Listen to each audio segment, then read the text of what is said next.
This is the BermplaceCalculator spreadsheet. This is what I use to cross-reference the files that I'm going to be using. Today I'm going to show a real quick demonstration of how to do a naming convention change. So just for gits and shiggles, we're going to look at a couple of dirt berm pieces that I've created in the past. And we're going to go here and we're going to do a quick text search for dirt berm. As you can see, I've got 49 rows of dirt berm pieces. And I can see right here, I've already done a couple of swaps to change the naming convention, but I've got a couple of other pieces that didn't quite make that. So I'm going to add them in down here at the bottom. We're going to look for these.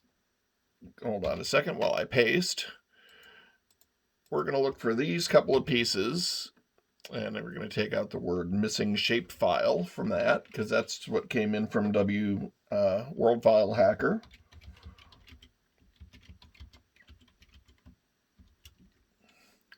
We're going to quickly remove the word missing shape file. So now I have all these file names, which are perfectly fine. That one actually was missing.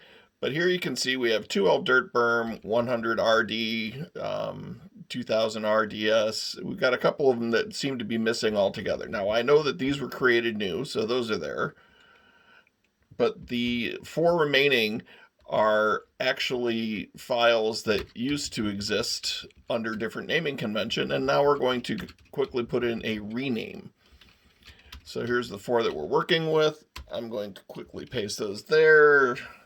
Come in here, and I'm putting in a hyphen to separate the words to make it more readable, because having everything run together with my old eyes is getting more and more difficult to do. So here we go. I have now renamed all these files. Don't need to do that one either, because that one was already, again, not there. We're going to tell WorldFileHacker that these are swaps, and when it runs its routine, it wants to set a static detail level of -1. This is just an indicator to zero out, make sure the shape no longer appears in the sim, and those will get removed programmatically when I run the script, the final script.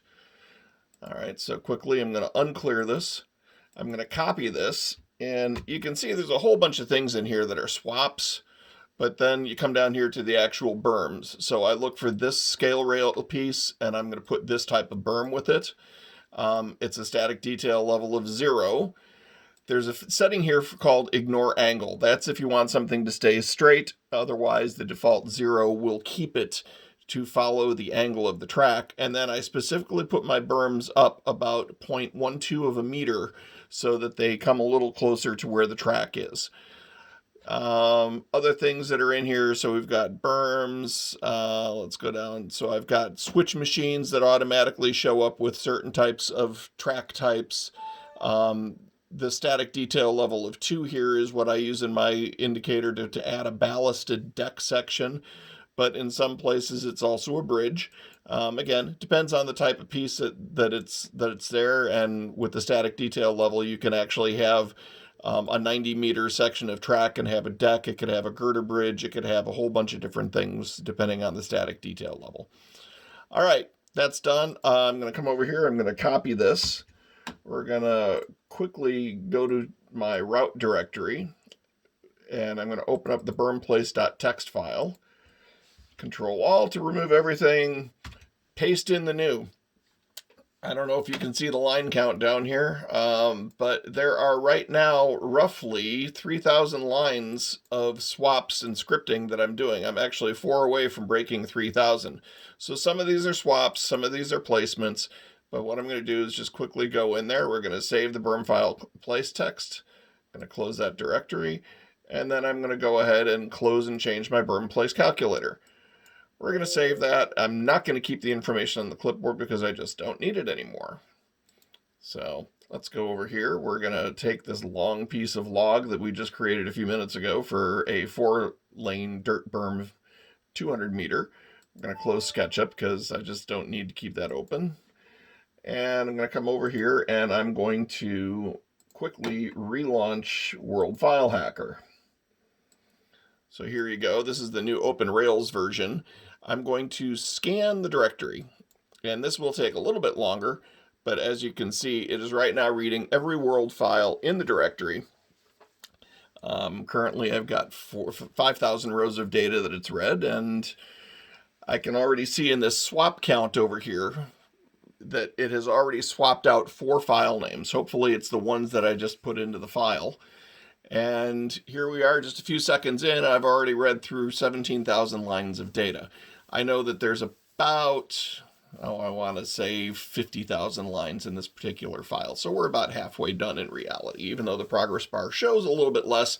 The progress bar is based on the number of files that it has left to process, not necessarily the number of rows.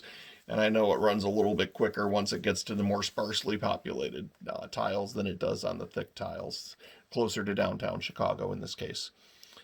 Got some other features in here. If you have gantry items from old train simulator routes, you can remove those and convert them to static objects. Makes it a little easier to edit them.